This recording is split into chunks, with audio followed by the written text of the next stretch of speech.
और कि अभी फ़िलहाल पैनिक मत हो, मार्केट की सिचुएशन इतनी गंदी है कि पैनिक की वजह से ये 0.85 सेंट तक चला गया, लेकिन जाना नहीं चाहिए था। एक इसकी ट्वीट है जिसको मैंने आपको ऑलरेडी टेलीग्राम पे लिंक दे दिया है। इसको ट्वीट के लिए आप टेलीग्राम ज्वाइन हमारा ज़रूर कर लो।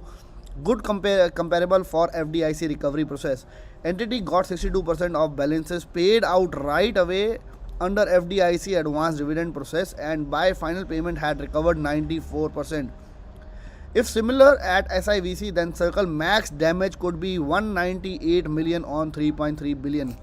तो जो लॉस बताया जा रहा है 3.3 बिलियन का, जो कि उनको पे आउट करना है, उसमें 198 मिलियन का ही मैक्सिमम लॉस उनको हो सकता है, easily covered from interest earning, जो कि इंटरेस्ट अर्निंग के साथ ही ईजिली रिकवर हो जाएगा अगर हम बात करें USDC का।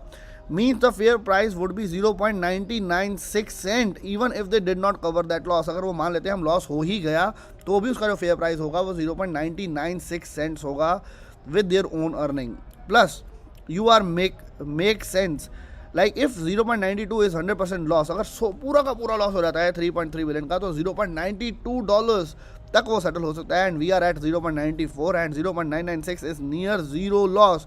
यहाँ पे अगर 0.996 हो जाता है तो वो जीरो लॉस हो जाता है उनको, मतलब कि उनका लॉस जो है पूरा रिकवर अप हो जाता है। And they have interest earning, interest की अर्निंग से वो सारा का सारा लॉस जो है उसको भी रिकवर कर सकते हैं।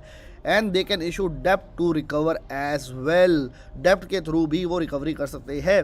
And they could get bailed out like that stacked out with the max downside. तो यहाँ पे मेरे हिसाब से आपको मैंने क्लियर सिनेरियो समझा दिया है कि डेप्ट के थ्रू भी वो और उनके पास जो इंटरेस्ट रेट आ रहा है उसके थ्रू भी वो इसको बेल आउट कर सकते हैं, बिकॉज इतना बड़ा इशू है ही नहीं, मार्केट इतनी ज़्यादा डैमेज हो गई है जिसकी वजह से ये इतना ज़बरदस्त क्रैश हुआ है। तो मैं आपको कहूँगा फिलहाल पैनिक मत हो, rest it is your money, आपका मनी है और मैं कोई फाइनेंशियल एडवाइज़र नहीं हूँ। मैं अपने लिए being very honest, I have bought some USDC at 0.86 cents, क्योंकि मेरे को ये अपॉर्चुनिटी दिखाई दी रैदर देन पैनिक होने की। रेस्ट आपकी चॉइस है, आपको फिलहाल क्या करना है अपने पोर्टफोलियो के साथ, USDC के साथ।